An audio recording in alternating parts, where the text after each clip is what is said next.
आमदार किशोर दराडे आणि कुणाल दराडे यांच्या कार्यशैलीवरती नाराज असलेल्या 7 शिवसेना नगरसेवकांनी आज मंत्री छगन भुजबळ यांचं येवल्यामधील संपर्क कार्यालय गाठलं। माजी खासदार समीर भुजबळ यांची त्यांनी भेट घेतली आहे। भविष्यामध्ये मंत्री भुजबळ यांच्या नेतृत्वात काम करण्याचा सूतोवाच या नगरसेवकांनी केल्यामुळे येवल्यामध्ये विधान परिषदेच्या निवडणुकीत पराभव झालेल्या दराडेंची पुन्हा एकदा ताकद कमी होणार असल्याचे चित्र आहे। विधान परिषदेच्या निवडणुकीत दाखवलेला अविश्वास तसंच दराडे बंधू यांच्याविषयी नाराजी असल्यामुळे आणि भविष्यामध्ये त्रास झाल्यास हे शिवसेनेचे 7 नगरसेवक भुजबळांच्या गोटामध्ये सहभागी होणार असल्याचं सूतोवाच शिवसेना उपजिल्हा प्रमुख असलेले अमोल शिंदेंनी केलं।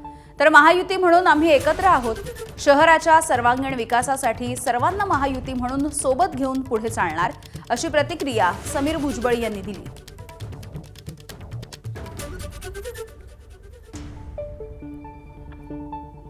हे बघा, असं आहे की शिंदे साहेबांचं माझं बोलणं झालं। माझं एकनाथ शिंदे साहेबांशी पण बोलणं झालं, श्रीकांत शिंदे साहेबांशी पण बोलणं झालं, दादा भुसे साहेबांशी पण बोलणं झालं आणि हे आत्ताच नाही तर 1-2 महिने आधी पण बोलणं झालं होतं। जेव्हा विधान परिषदेची जेव्हा निवडणूक चालू होती त्या संदर्भातही बोलणं झालं होतं आणि तेव्हापासूनच आम्ही ते एकत्ररित्या कसं काम करायचं तेव्हापासून ती लाईन ठरली होती आणि ती आहे आज प्रत्यक्षात उतरली।